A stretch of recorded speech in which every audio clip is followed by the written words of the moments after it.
Kaum Quraisy tidak hanya menghina Rasulullah, tetapi juga para sahabatnya yang berasal dari kalangan miskin dan budak. Suatu hari Rasulullah duduk bersama Bilal bin Rabah, Suhaib bin Sinan, dan Abdullah bin Mas'ud di salah satu sudut Masjidil Haram.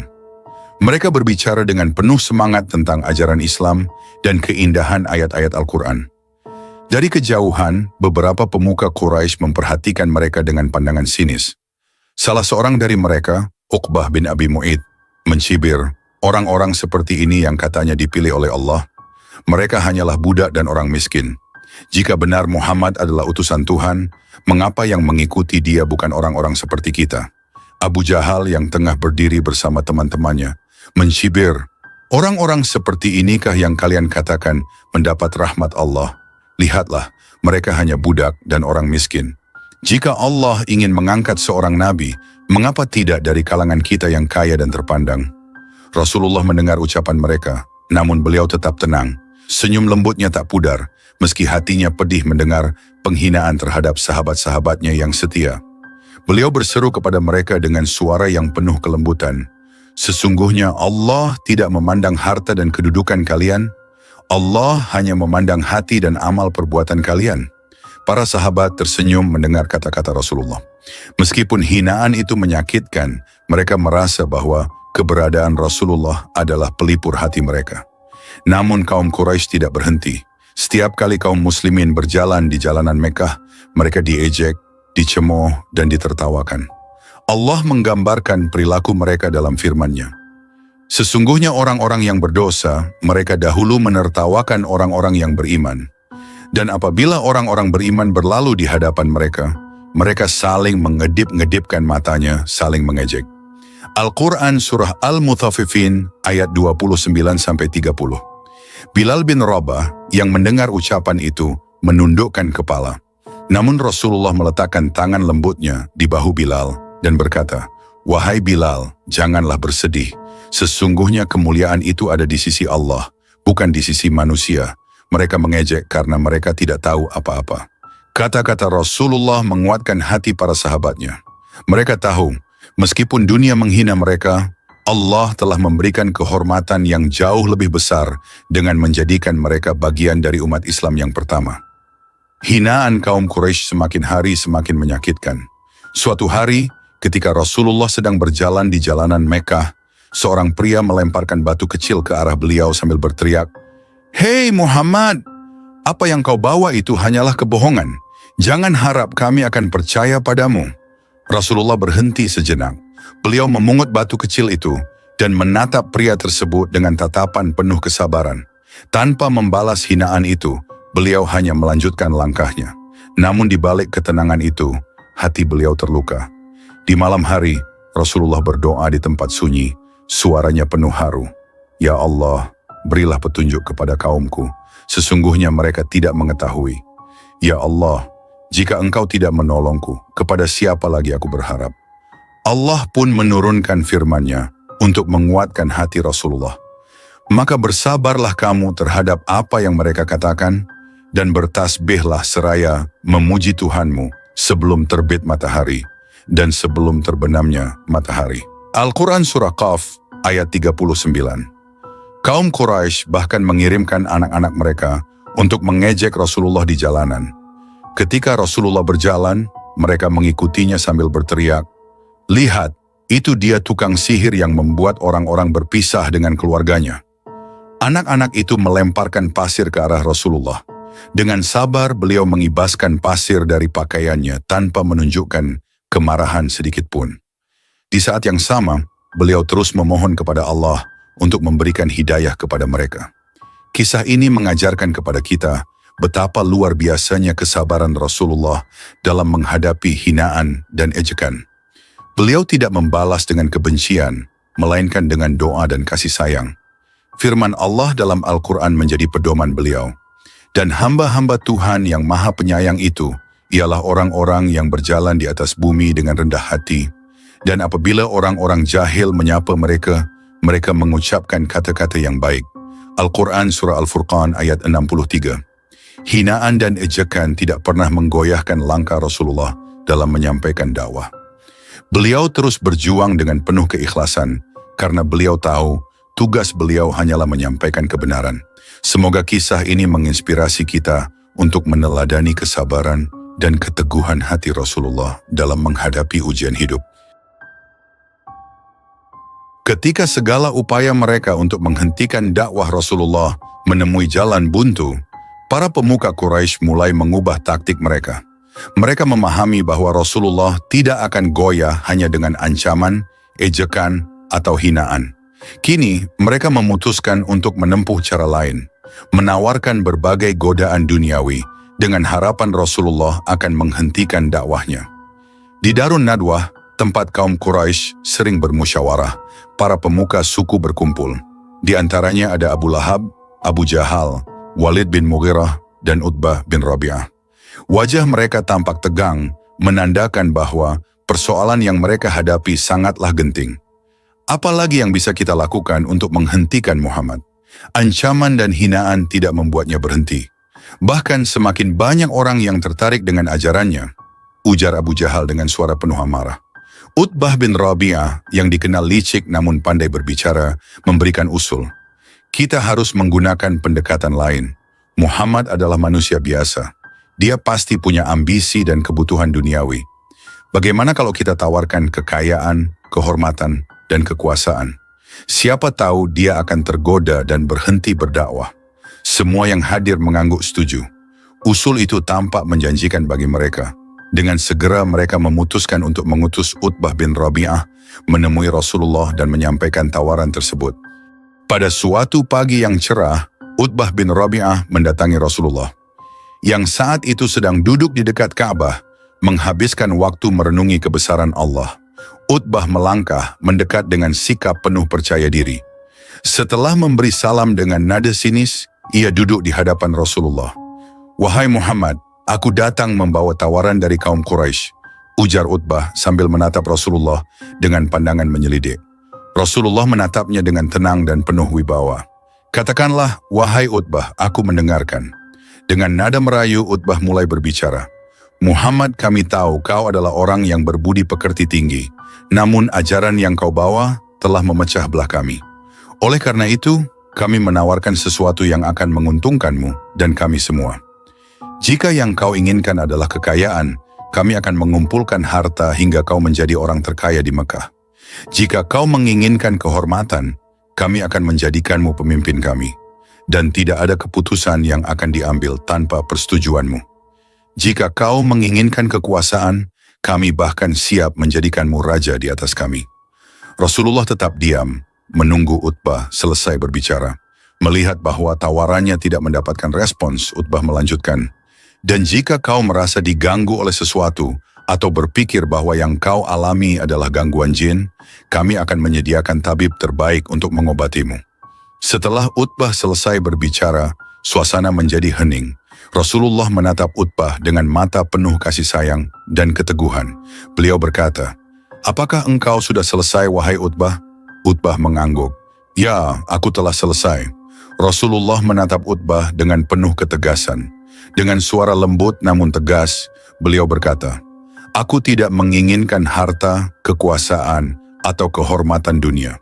Yang kuinginkan hanyalah agar kalian menyembah Allah yang Maha Esa dan meninggalkan berhala-berhala kalian." Utbah kemudian mencoba tawaran lain yang lebih mengejutkan. "Bagaimana jika kita beribadah kepada Tuhanmu selama 1 tahun dan kau beribadah kepada Tuhan-Tuhan kami di tahun berikutnya?" Rasulullah tersenyum tipis. Beliau tahu tawaran ini hanyalah upaya untuk melemahkan dakwah tauhid. Pada saat itu, Allah menurunkan firman-Nya dalam surah Al-Kafirun. "Katakanlah, hai orang-orang kafir, aku tidak akan menyembah apa yang kamu sembah, dan kamu bukan penyembah Tuhan yang aku sembah. Dan aku tidak pernah menjadi penyembah apa yang kamu sembah, dan kamu tidak pula menjadi penyembah Tuhan yang aku sembah. Untukmulah agamamu, dan untukkulah agamaku." Al-Quran Surah Al-Kafirun ayat 1-6. Ayat itu adalah jawaban tegas dari Rasulullah. Tidak ada kompromi dalam urusan tauhid. Dengan suara yang tenang namun penuh kekuatan, Rasulullah mulai membaca firman Allah. Hamim, diturunkan dari Tuhan yang Maha Pemurah lagi Maha Penyayang. Kitab yang dijelaskan ayat-ayatnya, yakni bacaan dalam bahasa Arab, untuk kaum yang mengetahui.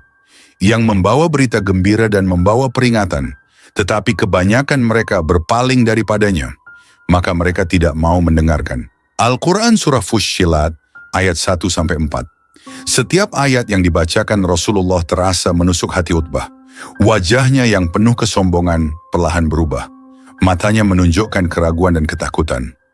Rasulullah melanjutkan pembacaan ayat-ayat tersebut hingga ayat yang berbunyi, "Jika mereka berpaling, maka katakanlah, aku telah memperingatkan kamu dengan petir, seperti petir yang menimpa kaum 'Ad dan Samud." Al-Quran Surah Fussilat, ayat 13. Utbah tidak mampu lagi menahan rasa takut yang menyelimuti hatinya. Dengan wajah pucat, ia berdiri tanpa berkata sepatah kata pun dan berjalan meninggalkan Rasulullah. Tawaran dari kaum Quraisy yang menggiurkan itu tidak membuat Rasulullah goyah sedikit pun. Beliau tahu bahwa dakwah ini bukan untuk mencari keuntungan duniawi, melainkan untuk menyampaikan kebenaran dari Allah Subhanahu wa Ta'ala. Allah berfirman, "Dan janganlah kamu sekali-kali dipalingkan oleh orang-orang kafir dari menyampaikan ayat-ayat Allah, sesudah ayat-ayat itu diturunkan kepadamu. Serulah manusia kepada agama Tuhanmu, dan janganlah sekali-kali kamu termasuk orang-orang yang mempersekutukan Tuhan." Al-Quran Surah Al-Qashash, ayat 87. Kisah ini mengajarkan kepada kita tentang keteguhan hati Rasulullah dalam menghadapi berbagai godaan. Beliau tidak pernah tergoda oleh kekayaan, kehormatan atau kekuasaan karena tujuan hidup beliau adalah menyampaikan kebenaran yang berasal dari Allah Subhanahu wa Ta'ala. Sebagai umatnya, kita juga diajarkan untuk tetap teguh memegang prinsip kebenaran meskipun dunia menawarkan berbagai godaan. Rasulullah adalah teladan sempurna dalam menjaga integritas dan keimanan. Upaya kaum Quraisy untuk menghentikan dakwah Rasulullah mengajarkan kita tentang pentingnya kesabaran, keteguhan, dan keimanan yang kuat. Rasulullah tidak pernah mundur meskipun dihina, dicaci, dan ditawarkan kompromi yang menggoyahkan. Dalam setiap langkah dakwahnya, Rasulullah menunjukkan bahwa tugas seorang muslim adalah menyampaikan kebenaran dengan penuh cinta, kelembutan, dan keberanian. Semoga kisah ini menjadi inspirasi bagi kita semua untuk tetap teguh di jalan Allah, meskipun menghadapi rintangan dan tantangan yang besar. Wallahu a'lam bishawab.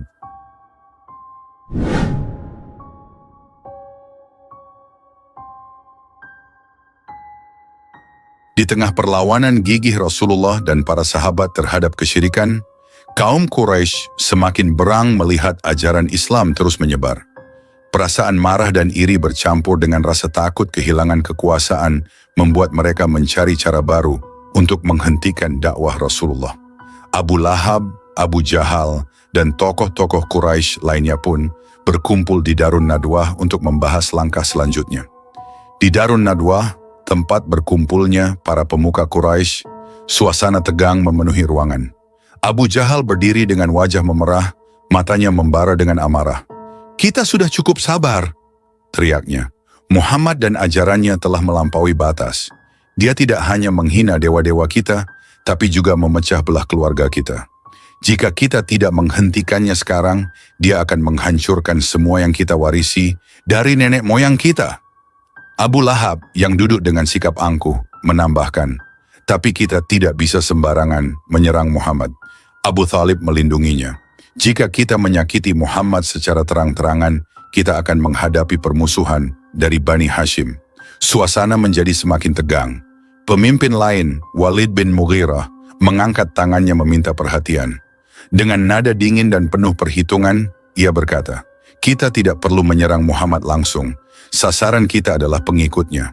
Orang-orang lemah itu lebih mudah ditaklukkan. Ketika mereka meninggalkannya, Muhammad akan kehilangan kekuatannya." Usulan itu diterima dengan suara bulat. Dalam musyawarah tersebut, disepakati berbagai bentuk penyiksaan yang akan mereka lakukan kepada para pengikut Rasulullah, terutama mereka yang berasal dari kalangan budak dan orang miskin. Meskipun Abu Thalib melindungi Rasulullah, kebencian Quraisy terhadap beliau tak pernah surut. Mereka terus mencari cara untuk menyakitinya. Suatu hari Rasulullah sedang melaksanakan salat di dekat Ka'bah. Abu Jahal dan sekelompok Quraisy duduk tidak jauh darinya. memperhatikan dengan penuh ejekan. "Lihat Muhammad itu!" ejek Abu Jahal sambil menunjuk ke arah Rasulullah. "Dia sujud seperti orang bodoh. Ayo, kita beri pelajaran." Salah seorang di antara mereka segera bangkit. Dengan tawa mengejek, ia mengambil isi perut unta yang baru disembelih lengkap dengan darah dan kotoran, lalu melemparkannya ke punggung Rasulullah yang sedang sujud. Tawa mereka bergema di sekitar Ka'bah, penuh dengan penghinaan. Rasulullah tetap sujud, tidak bangkit meskipun tubuh beliau terasa berat. Beliau terus menghadap Allah, meminta kekuatan. Di kejauhan, Fatimah binti Muhammad yang saat itu masih kecil menyaksikan kejadian tersebut. Dengan air mata bercucuran, ia berlari mendekati ayahnya. "Ayah!" serunya sambil menyingkirkan kotoran dari punggung Rasulullah dengan tangan kecilnya. "Mengapa mereka begitu kejam? Mengapa mereka menyakitimu seperti ini?" Rasulullah bangkit perlahan. Wajahnya yang mulia dipenuhi kesabaran, meskipun rasa sakit masih terasa. Beliau menatap putrinya dengan penuh kasih sayang dan berkata, "Jangan menangis, wahai putriku. Allah bersama kita. Dia melihat segalanya dan Dia tidak akan meninggalkan kita." Dengan penuh cinta, Rasulullah memeluk Fatimah, menghapus air matanya. Jika Rasulullah mendapat siksaan secara tidak langsung, lain halnya dengan para sahabat yang tidak memiliki perlindungan. Kaum Quraisy dengan kejam melampiaskan amarah mereka kepada sahabat-sahabat Rasulullah, terutama dari kalangan lemah. Ammar bin Yasir dan keluarganya, di bawah terik matahari Mekah, keluarga Yasir, yaitu Ammar, ayahnya Yasir, dan ibunya Sumayyah, diseret ke padang pasir. Abu Jahal memimpin siksaan ini dengan penuh kebencian. "Wahai Yasir, tinggalkan Muhammad. Kembalilah kepada Lata dan Uzza, maka kami akan membebaskanmu," teriak Abu Jahal dengan suara menggelegar. Yasir dengan tubuh lemah namun jiwa yang kokoh menjawab, "Aku tidak akan pernah meninggalkan Allah dan Rasulnya." Abu Jahal tertawa sinis. Ia memberi isyarat kepada para algojo untuk melanjutkan siksaan. Tubuh Yasir dipukuli dengan cambuk hingga luka-luka, tetapi Yasir tetap bertahan. Sumayyah istri Yasir menghadapi nasib yang lebih tragis. Ketika ia dengan lantang menolak berhala-berhala Quraisy, Abu Jahal yang penuh amarah datang dan menusuk kemaluan Sumayyah dengan tombak. Sumayyah pun gugur sebagai syuhada, menjadi wanita pertama yang syahid dalam Islam. Ammar yang menyaksikan orang tuanya disiksa hingga meninggal, tidak mampu menahan air mata. Di tengah penderitaan itu, Rasulullah melewati mereka dan berkata, "Bersabarlah wahai keluarga Yasir. Janji Allah untuk kalian adalah surga." Mus'ab yang sebelumnya hidup dalam kemewahan, kehilangan segalanya setelah memeluk Islam. Ibunya yang tidak setuju dengan pilihannya, mengusirnya dari rumah. "Kau bukan lagi anakku, Mus'ab.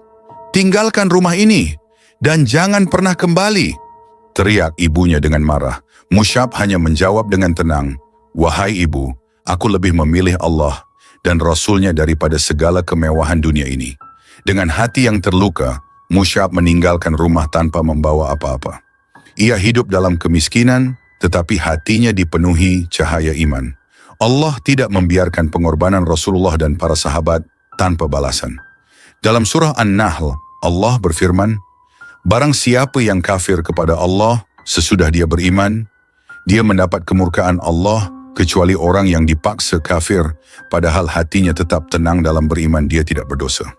Al-Quran Surah An-Nahl ayat 106. Ayat ini menjadi pelipur lara bagi para sahabat yang terpaksa mengucapkan kata-kata kufur di bawah siksaan. Mereka tahu bahwa Allah mengetahui isi hati mereka dan menerima keimanan mereka yang tetap kokoh. Penindasan dan penyiksaan yang dialami Rasulullah dan para sahabat adalah bukti nyata betapa gigihnya mereka mempertahankan keimanan. Kisah ini mengajarkan kita untuk tetap teguh dalam menghadapi ujian, mengutamakan Allah di atas segalanya, dan tidak pernah menyerah dalam menegakkan kebenaran. Semoga kisah ini menginspirasi kita semua untuk tetap berjuang di jalan Allah dengan penuh kesabaran dan keikhlasan. Wallahu a'lam bishawab. Di tengah gelombang penindasan yang terus meningkat, Rasulullah mengambil langkah bijak untuk melindungi para sahabatnya, sekaligus memastikan bahwa ajaran Islam tetap dapat diteruskan. Beliau menginstruksikan kepada para sahabat agar merahasiakan keimanan mereka, baik dalam ucapan maupun perbuatan, kecuali pada situasi yang sangat aman. Rasulullah tahu bahwa kekuatan kaum muslimin saat itu masih sangat lemah dibandingkan dengan kekuatan kaum musyrikin yang begitu dominan di Mekah. "Jangan sampai ada yang tahu keislaman kalian," ujar Rasulullah suatu hari kepada para sahabat yang berkumpul di tempat tersembunyi. "Keselamatan kalian lebih penting karena dakwah ini baru saja dimulai. Jangan biarkan penindasan menghentikan langkah kita." Untuk menjaga rahasia ini, Rasulullah bersama para sahabat mulai berkumpul di sebuah tempat yang tidak mencolok, yaitu di rumah Arqam bin Abi Arqam Al-Makhzumi yang terletak di Bukit Syafa. Rumah ini menjadi pusat pembelajaran Islam di masa-masa awal kenabian. Dalam kesunyian rumah itu mereka belajar Al-Quran, As-Sunnah, dan memperkuat ukhuwah di antara mereka. Setiap kali Rasulullah memasuki rumah Arqam, suasana penuh keheningan berubah menjadi penuh semangat. Para sahabat yang datang dengan wajah penuh kepedihan akibat perlakuan kejam Quraisy menemukan ketenangan dan harapan di rumah itu. "Ya Rasulullah," ujar seorang sahabat, Bilal bin Rabah, sambil menundukkan kepala. "Setiap hari cambuk mereka menghantam punggungku, namun setiap kali aku mengucapkan Ahad, Ahad, aku merasa Allah begitu dekat denganku." Rasulullah menepuk bahu Bilal dengan lembut, menatapnya dengan mata penuh kasih. "Sabar, wahai Bilal, syurga sedang menantimu. Allah telah melihat setiap tetes keringat dan darah yang keluar dari tubuhmu." Rumah Arqam tidak hanya menjadi tempat berlindung, tetapi juga tempat di mana para sahabat mendapatkan kekuatan spiritual. Di rumah inilah Islam mulai bertumbuh dari bibit kecil menjadi pohon besar yang nantinya akan menaungi seluruh umat manusia. Namun seiring berjalannya waktu, tekanan kaum Quraisy semakin tak terkendali. Mereka melipat gandakan kekejaman terhadap kaum muslimin. Cambukan, hinaan, bahkan ancaman pembunuhan menjadi santapan sehari-hari bagi mereka yang beriman kepada Allah. Kondisi ini membuat Rasulullah harus mencari solusi untuk melindungi para sahabatnya. Pada suatu malam yang gelap, Rasulullah memanggil beberapa sahabat ke rumah Arqam. Dengan suara penuh haru beliau berkata, "Aku khawatir keselamatan kalian. Kalian harus mencari tempat yang aman. Pergilah ke negeri Habasyah. Di sana ada seorang raja yang adil. Tidak ada yang dizalimi di negerinya." Utsman bin Affan berdiri dari tempatnya. "Ya Rasulullah, kami akan pergi. Namun berat rasanya meninggalkanmu di tengah kekejaman ini." Rasulullah tersenyum dengan lembut. "Allah bersama kita, wahai Utsman. Aku akan tetap di sini melanjutkan dakwah. Pergilah kalian demi keselamatan." Maka pada bulan Rajab tahun kelima kenabian, rombongan pertama yang terdiri dari 12 orang laki-laki dan 4 perempuan berangkat menuju Habasyah. Dipimpin oleh Utsman bin Affan yang ditemani istrinya Ruqayyah binti Rasulullah. Mereka meninggalkan tanah kelahiran mereka dengan hati berat namun penuh harapan. Di tepi pantai, ketika mereka hendak naik perahu, Ruqayyah menangis sambil memeluk ayahnya. "Ayah, aku tidak tahu kapan kita bisa bertemu lagi." Rasulullah mengusap kepala putrinya, menatapnya dengan penuh kasih. "Allah akan menjagamu, wahai putriku. Jangan takut, karena dimanapun kita berada, Allah selalu bersama kita." Rombongan itu akhirnya berlayar meninggalkan Makkah, sementara orang-orang Quraisy yang mengetahui rencana mereka mengejar hingga ke tepi pantai. Namun mereka terlambat. Kapal sudah berangkat, meninggalkan air mata, doa, dan harapan. Setibanya di Habasyah, rombongan kaum muslimin disambut dengan baik oleh Raja Najasyi, seorang pemimpin yang dikenal karena keadilannya. Di negeri itu mereka akhirnya menemukan kedamaian yang selama ini direnggut oleh kaum Quraisy. Raja Najasyi memanggil para muhajirin ke istananya. "Apa yang membuat kalian datang ke negeri ini?" tanyanya dengan nada penuh perhatian. Ja'far bin Abi Thalib berdiri mewakili rombongan. Dengan suara tegas ia menjawab, "Wahai Raja, kami adalah kaum yang dulu hidup dalam kegelapan. Kami menyembah berhala, memakan bangkai, dan melakukan berbagai keburukan. Kemudian Allah mengutus kepada kami seorang nabi yang mengajarkan keimanan, kebaikan, dan kasih sayang. Namun kaum kami tidak menerima ajarannya. Mereka menyiksa kami dan memaksa kami kembali kepada keburukan. Maka kami datang ke negeri ini untuk mencari perlindungan." Mendengar penjelasan itu, Raja Najasyi meneteskan air mata. Di negeri ini tidak ada seorang pun yang akan dizalimi. Kalian bebas beribadah sesuai keyakinan kalian. Namun di bulan Syawal tahun yang sama, berita mengejutkan sampai kepada rombongan muhajirin di Habasyah. Mereka mendengar kabar bahwa kaum Quraisy telah masuk Islam. Dengan hati penuh kebahagiaan, sebagian dari mereka memutuskan untuk kembali ke Makkah. Namun kebahagiaan itu segera berubah menjadi duka ketika mereka tiba di Makkah dan menyadari bahwa berita itu tidak benar. Kaum Quraisy tetap dalam kekafirannya, bahkan kekejaman mereka semakin menjadi-jadi. Ruqayyah memandang Utsman dengan mata berkaca-kaca. Apa yang harus kita lakukan sekarang? Kembali ke Habasyah atau tetap di sini bersama ayah? Dengan suara berat Utsman menjawab, kita harus melindungi diri. Jika perlu kita kembali ke Habasyah. Tetapi aku ingin memastikan ayah mertuaku baik-baik saja. Sebagian dari mereka akhirnya kembali ke Habasyah, sementara sebagian lainnya mencari perlindungan di Makkah. Meski dengan risiko tinggi, kekejaman Quraisy terus meningkat, memaksa Rasulullah untuk kembali mengizinkan para sahabatnya berhijrah ke Habasyah. Kali ini, rombongan yang pergi jauh lebih besar, terdiri dari 83 laki-laki dan 19 perempuan. Di pelabuhan, Fatimah memeluk erat ibunya, Khadijah. Ibu, mengapa mereka begitu kejam kepada kita? Apakah mereka tidak melihat bahwa ajaran ayah begitu indah? Khadijah menahan air matanya, mengusap kepala putrinya. Sabar wahai putriku, cobaan ini hanyalah awal dari kemenangan besar yang akan Allah berikan kepada kita. Kisah hijrah ke Habasyah menunjukkan bahwa Islam mengajarkan kebijaksanaan dalam menghadapi ujian. Rasulullah mengajarkan kepada umatnya bahwa tidak ada salahnya mencari tempat perlindungan untuk melindungi iman, asalkan tetap teguh pada kebenaran. Sebagaimana firman Allah dalam Al-Quran, dan orang-orang yang berhijrah karena Allah sesudah mereka dianiaya, pasti kami akan memberikan tempat yang baik kepada mereka di dunia. Dan sungguh pahala di akhirat lebih besar sekiranya mereka mengetahui. Al-Quran Surah An-Nahl ayat 41. Dengan kesabaran dan keteguhan iman, kaum muslimin terus bertahan menghadapi segala ujian. Hijrah ke Habasyah menjadi tonggak penting dalam sejarah Islam, mengajarkan bahwa Allah senantiasa membuka jalan bagi mereka yang teguh di jalannya. Kisah ini menjadi pelajaran bagi kita semua, bahwa dalam menghadapi cobaan hidup, tidak ada yang lebih penting selain menjaga keimanan dan menyerahkan segalanya kepada Allah. Setelah mendengar bahwa kaum muslimin yang berhijrah ke Habasyah mendapatkan perlindungan dari Raja Najasyi, kaum Quraisy merasa gusar. Mereka khawatir jika para pengikut Muhammad terus berkembang di Habasyah, kekuatan Islam akan semakin menguat dan menjadi ancaman besar bagi mereka. Dalam kegelisahan itu, dua orang yang dikenal licik dan pandai berbicara, yaitu Amr bin Ash dan Abdullah bin Abi Rabi'ah, ketika sebelum mereka masuk Islam, dipilih untuk menjalankan misi tipu daya. Keduanya membawa aneka hadiah berharga yang dirancang untuk meluluhkan hati Raja Najasyi dan para pembesarnya. Di antara hadiah tersebut adalah kain-kain mahal dan barang-barang mewah yang tidak mudah didapatkan.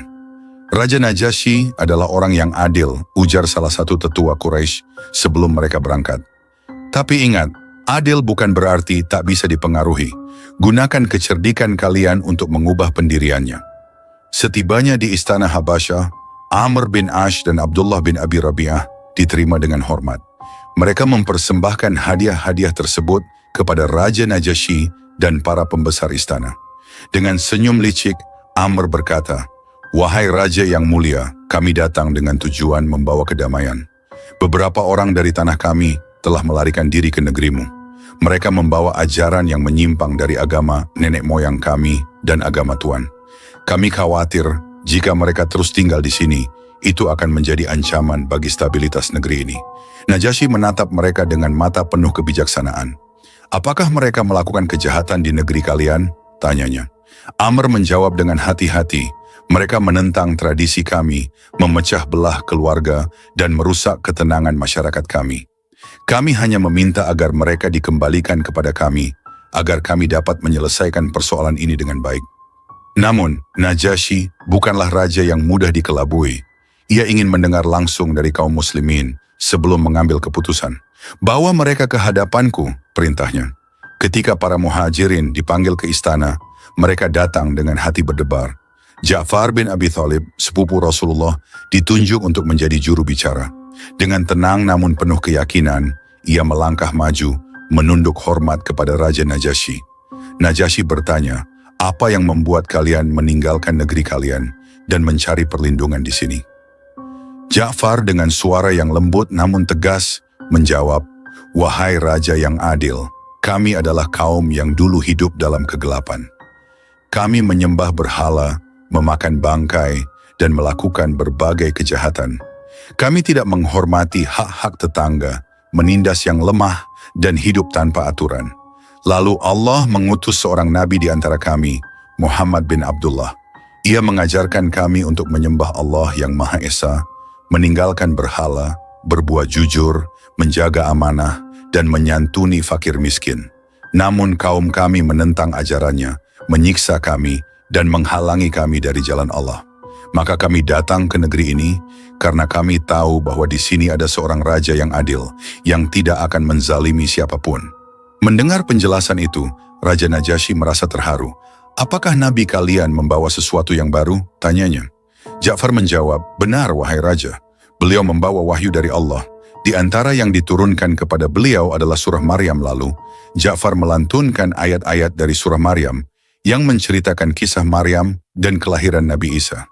Dan ingatlah ketika malaikat berkata, wahai Maryam, sesungguhnya Allah telah memilihmu, menyucikanmu, dan melebihkanmu di atas semua wanita di dunia. Al-Quran Surah Maryam ayat 42. Air mata mengalir di pipi Raja Najasyi. Ia menatap para pembesar istananya dan berkata, sungguh ini berasal dari sumber yang sama dengan yang dibawa oleh Nabi Musa dan Nabi Isa. Aku tidak akan menyerahkan mereka kepada kalian. Amr bin Ash tidak mau menyerah begitu saja, mencoba memancing permusuhan. Wahai Raja, mereka mengucapkan sesuatu yang menghina Isa bin Maryam. Najasyi kembali memanggil Ja'far dan bertanya, apa pendapat kalian tentang Isa bin Maryam? Dengan penuh keyakinan, Ja'far menjawab, kami mengatakan tentang Isa apa yang dikatakan oleh Nabi kami. Isa adalah hamba Allah, Rasulnya, dan kalimatnya yang disampaikan kepada Maryam, serta ruh darinya. Najasyi tersenyum. Sungguh Isa adalah seperti yang kalian katakan. Lalu ia menoleh kepada Amr bin Ash dan berkata tegas, pergilah, aku tidak akan menyerahkan mereka kepada kalian, dan aku tidak akan membiarkan mereka disakiti. Makkah semakin memanas. Dakwah Rasulullah yang menyeru kepada tauhid membuat kaum Quraisy semakin tidak tenang. Ketika ajaran Islam mulai menarik hati orang-orang dari berbagai lapisan masyarakat, para pemuka Quraisy merasa cemas bahwa kedudukan dan tradisi mereka akan hancur. Mereka tidak bisa membiarkan dakwah ini terus berkembang. Namun mereka sadar, Rasulullah dilindungi oleh Abu Thalib, kepala Bani Hashim yang dihormati. Oleh karena itu, mereka memutuskan untuk memberikan tekanan kepada Abu Thalib. Di Darun Nadwah, tempat pertemuan tokoh-tokoh Quraisy, Abu Jahal berdiri dengan wajah tegang. Tidak bisa kita biarkan Muhammad terus menghasut masyarakat dengan ajarannya. Jika kita tidak bertindak, tradisi nenek moyang kita akan lenyap. Utbah bin Rabi'ah, yang selama ini lebih memilih pendekatan diplomatis, menimpali, tetapi kita harus bertindak hati-hati. Kita tahu bahwa Abu Thalib adalah tokoh yang dihormati. Jika kita gegabah, seluruh suku Bani Hashim bisa melawan kita. Akhirnya, mereka sepakat untuk menemui Abu Thalib secara langsung. Mereka membawa berbagai argumen dan ancaman untuk menekan Abu Thalib agar menghentikan dakwah Rasulullah. Suatu sore, Abu Thalib sedang duduk di halaman rumahnya, ditemani secangkir air Zam-Zam. Wajahnya terlihat letih, bukan karena usianya yang semakin tua, tetapi karena beban yang ia pikul sebagai pelindung keponakannya. Saat itu ia mendengar langkah-langkah mendekat. Beberapa tokoh Quraisy termasuk Abu Jahal, Utbah bin Rabi'ah, dan Walid bin Mughirah berjalan menuju rumahnya. Abu Thalib, sapa Abu Jahal dengan nada formal, tetapi tidak bisa menyembunyikan kebencian di wajahnya. Kami datang bukan untuk mencari masalah.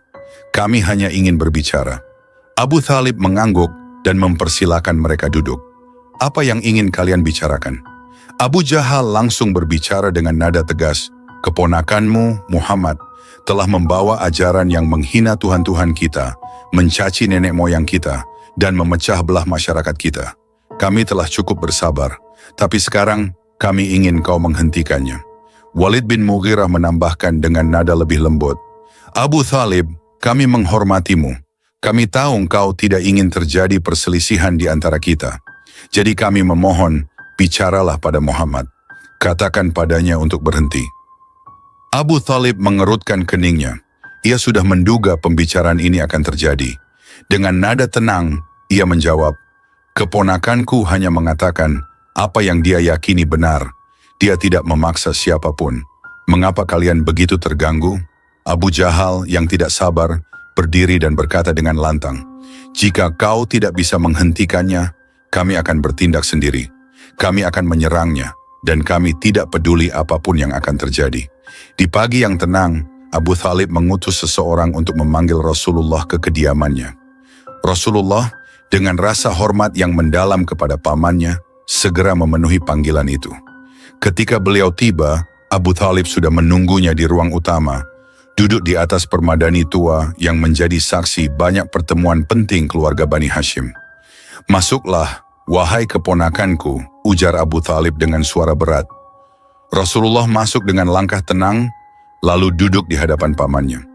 Wajah beliau memancarkan ketenangan, meskipun di baliknya tersimpan beban dakwah yang begitu berat. "Wahai Muhammad," Abu Thalib memulai, suaranya dipenuhi rasa kasih sayang dan kecemasan. "Kau tahu bahwa aku mencintaimu melebihi diriku sendiri. Tapi apa yang kau bawa ini telah membuat kaum Quraisy marah. Mereka datang kepadaku dengan ancaman. Mereka memintaku untuk menghentikanmu. Jika tidak, mereka akan mengambil tindakan yang lebih keras." Rasulullah menundukkan kepala sejenak. Dengan lembut beliau berkata, "Wahai pamanku, aku hanya menyampaikan apa yang Allah perintahkan kepadaku. Aku tidak ingin membuatmu dalam kesulitan, tetapi aku tidak bisa meninggalkan dakwah ini." Air mata mulai mengalir di wajah Abu Thalib. Ia memahami bahwa apa yang dilakukan oleh keponakannya bukanlah untuk dirinya sendiri, melainkan untuk kebaikan umat manusia. Namun sebagai seorang kepala suku, ia merasa terjepit di antara cinta kepada keponakannya dan tekanan dari kaumnya. "Keponakanku," Abu Thalib berkata dengan suara bergetar, "aku tahu engkau selalu berkata benar, tapi tidakkah kau melihat betapa marahnya mereka? Aku tidak tahu berapa lama lagi aku bisa melindungimu." Rasulullah mengangkat kepala, menatap langsung ke mata pamannya. Dengan suara penuh keyakinan, beliau berkata, "Wahai pamanku, demi Allah, seandainya mereka meletakkan matahari di tangan kananku dan bulan di tangan kiriku, agar aku meninggalkan perkara ini, aku tidak akan meninggalkannya, sampai Allah memenangkannya, atau aku binasa dalam memperjuangkannya." Kata-kata Rasulullah begitu dalam dan menggetarkan. Abu Thalib terdiam, ia melihat semangat yang tak tergoyahkan dalam diri keponakannya. Mata tuanya berkaca-kaca dan ia menyadari bahwa tidak ada satu pun kekuatan di dunia ini yang bisa menghentikan Muhammad dari menyampaikan kebenaran. Setelah beberapa saat hening, Abu Thalib menarik napas panjang dan berkata, "Jika itu keputusanmu, maka pergilah, wahai keponakanku. Lakukan apa yang kau yakini benar. Demi Allah, aku tidak akan pernah menyerahkanmu kepada mereka selama aku masih hidup." Rasulullah merasa lega mendengar jawaban itu. Beliau berdiri menghampiri pamannya, lalu mencium tangan dan keningnya sebagai tanda hormat. "Terima kasih wahai pamanku, doakan aku agar tetap teguh di jalan ini," ujarnya. Setelah Rasulullah pergi, Abu Thalib duduk sendirian di ruangan itu. Ia menatap keluar jendela, memikirkan masa depan yang sulit. Di satu sisi ia merasa bangga memiliki keponakan yang begitu mulia dan berani. Namun di sisi lain, ia merasa takut akan ancaman yang mungkin datang. Malam itu, Abu Thalib berdoa dalam kesendirian. "Ya Allah, aku tidak tahu apa rencanamu untuk Muhammad, tapi aku mohon, lindungilah dia dari keburukan kaum ini. Aku akan melindunginya sebisa mungkin, tetapi engkaulah pelindung yang sejati." Pertemuan antara Rasulullah dan Abu Thalib ini bukan hanya sekadar dialog antara paman dan keponakan. Ini adalah momen yang menunjukkan keteguhan Rasulullah dalam menyampaikan kebenaran, meskipun harus menghadapi risiko besar. Di sisi lain, ini juga menunjukkan cinta dan pengorbanan Abu Thalib yang rela melawan kaumnya sendiri demi melindungi keponakannya. Kisah ini menjadi pelajaran bagi umat Islam untuk selalu teguh dalam menyampaikan kebenaran, meskipun harus menghadapi tantangan besar. Allah Ta'ala berfirman dalam Al-Quran, "Maka bersabarlah kamu seperti orang-orang yang mempunyai keteguhan hati dari Rasul-Rasul telah bersabar, dan janganlah kamu meminta disegerakan azab bagi mereka." Al-Quran Surah Al-Ahqaf ayat 35. Semoga kita semua bisa meneladani keteguhan dan keberanian Rasulullah serta kesetiaan dan cinta Abu Thalib yang tiada duanya. Namun Quraisy tidak menyerah. Beberapa hari kemudian mereka kembali menemui Abu Thalib dengan tawaran yang lebih aneh. Kali ini mereka membawa seorang pemuda gagah, seorang Quraisy yang tampan dan berbudi baik. "Wahai Abu Thalib," ujar Abu Lahab dengan senyum licik, "kami membawa pemuda ini sebagai gantinya. Serahkan Muhammad kepada kami, dan kami akan menyerahkan pemuda ini untuk menjadi anakmu. Dia akan menjadi penerusmu, menjaga kehormatan keluargamu." Abu Thalib menatap mereka dengan tatapan tajam.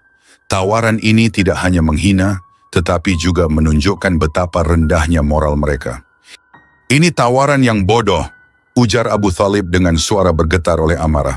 "Kalian ingin aku menyerahkan keponakanku, darah dagingku, untuk dibunuh, lalu mengambil anak kalian sebagai gantinya? Demi Allah, aku tidak akan pernah melakukannya." Abu Lahab dan yang lainnya terdiam. Mereka tahu bahwa Abu Thalib tidak akan menyerah.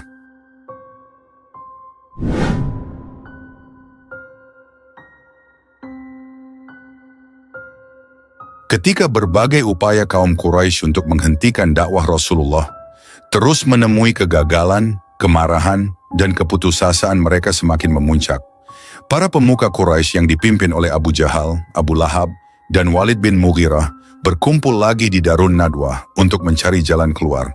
Kali ini, mereka memutuskan untuk mengambil langkah terakhir yang lebih ekstrim, membunuh Rasulullah. Suasana ruangan terasa tegang. Abu Jahal berdiri di tengah, memandang wajah-wajah yang hadir dengan sorot mata penuh kebencian. "Saudara-saudara Quraisy, kita tidak bisa lagi membiarkan Muhammad menyebarkan ajarannya. Dia telah memecah belah kita, menghina berhala-berhala kita, dan merusak kehormatan nenek moyang kita," serunya dengan nada menggelegar. Abu Lahab mengangguk setuju. "Benar! Jika kita tidak bertindak sekarang, ajarannya akan menyebar lebih luas. Kita harus menghentikannya dengan cara apapun." Walid bin Mughirah, yang selama ini dikenal sebagai pemikir licik, angkat bicara. "Tetapi kita harus berhati-hati. Muhammad dilindungi oleh Abu Thalib, seorang tokoh yang sangat dihormati. Jika kita bertindak gegabah, kita bisa memicu perang antar suku." Abu Jahal mengepalkan tangannya. "Kita tidak perlu takut. Aku sendiri akan melakukannya. Aku akan membunuh Muhammad saat dia sedang salat di Ka'bah. Aku akan mengambil batu besar dan menghancurkan kepalanya." Ruangan itu hening sejenak. Rencana Abu Jahal terdengar kejam, tetapi semua orang tahu bahwa ia tidak main-main. Setelah beberapa saat, mereka sepakat untuk melaksanakan rencana itu. Keesokan paginya, Rasulullah bangun sebelum fajar. Beliau berwudu dengan tenang, lalu memulai perjalanan menuju Ka'bah untuk melaksanakan salat. Di bawah langit yang mulai cerah, beliau melangkah dengan penuh keyakinan, meski tanpa tahu bahwa nyawanya sedang dalam bahaya besar. Di sisi lain, Abu Jahal sudah menunggu di dekat Ka'bah dengan sebongkah batu besar di tangannya. Wajahnya menunjukkan tekad yang mengerikan. Ia mengawasi setiap gerakan Rasulullah dengan penuh kebencian. Ini saatnya, gumamnya pada dirinya sendiri. "Hari ini, aku akan menghentikan Muhammad selamanya." Rasulullah sampai di Ka'bah dan memulai salat. Beliau berdiri dengan penuh kekhusyukan, membaca ayat-ayat suci Al-Quran yang diturunkan oleh Allah. Suara lembut beliau menggema di sekitar Ka'bah, membawa ketenangan yang luar biasa. Saat beliau bersujud, Abu Jahal mulai bergerak. Ia mengangkat batu besar itu dengan kedua tangannya, lalu melangkah mendekati Rasulullah. Namun ketika jaraknya hanya beberapa langkah, tiba-tiba wajahnya berubah. Ia terhenti di tempatnya, dan batu yang ia bawa jatuh ke tanah. "Apa ini? Apa yang sedang terjadi?" jerit Abu Jahal dengan panik. Mata Abu Jahal melebar ketakutan. Ia melihat sesuatu yang tidak terlihat oleh orang lain. Seekor unta raksasa dengan mata merah menyala berdiri di antara dirinya dan Rasulullah. Unta itu mengeluarkan suara geraman yang mengerikan, seolah siap menerkamnya. Abu Jahal gemetar ketakutan. Ia berbalik dan lari secepat yang ia bisa, meninggalkan batu besar itu di belakangnya. Beberapa pemuka Quraisy yang melihat kejadian itu bergegas mendekatinya. "Ada apa, wahai Abu Jahal?" tanya mereka dengan bingung. "Mengapa kau tidak melaksanakan rencanamu?" Abu Jahal terengah-engah, wajahnya pucat pasi. "Aku hampir melakukannya," jawabnya dengan suara bergetar. Tapi tiba-tiba muncul seekor unta yang sangat besar. Matanya merah menyala dan wajahnya begitu menakutkan. Aku tidak pernah melihat makhluk seperti itu sebelumnya. Jika aku mendekat sedikit lagi, pasti aku akan diterkamnya. Mereka saling pandang dengan tak percaya. Namun dalam hati mereka tahu bahwa Rasulullah dilindungi oleh kekuatan yang jauh di luar jangkauan mereka. Sementara itu Rasulullah menyelesaikan salatnya tanpa terganggu. Beliau berdiri, mengangkat tangannya, dan berdoa dengan penuh kerendahan hati. "Ya Allah, hanya kepadamu aku berserah diri. Lindungilah aku dan umatku dari kejahatan orang-orang yang menolak kebenaranmu." Setelah itu, beliau kembali ke rumah dengan langkah yang tenang. Namun di dalam hati beliau ada rasa haru dan sedih. Bukan karena ancaman terhadap dirinya, tetapi karena kerasnya hati kaum Quraisy yang masih menolak hidayah. Meskipun ancaman dan upaya pembunuhan terus berlanjut, Rasulullah tetap teguh. Setiap kali menghadapi bahaya, beliau selalu berlindung kepada Allah dengan penuh keyakinan. Firman Allah dalam Al-Quran menjadi peneguh hati beliau dan para sahabat. "Dan Allah akan melindungi kamu dari gangguan manusia. Sesungguhnya Allah tidak memberi petunjuk kepada orang-orang kafir." Al-Quran Surah Al-Maidah ayat 67. Kisah ini mengajarkan bahwa perjuangan di jalan Allah memerlukan kesabaran, keberanian, dan keimanan yang kokoh. Meskipun menghadapi ancaman besar, Rasulullah tidak pernah gentar. Beliau percaya bahwa Allah adalah pelindung sejati dan tidak ada kekuatan apapun yang dapat mengalahkan kehendaknya.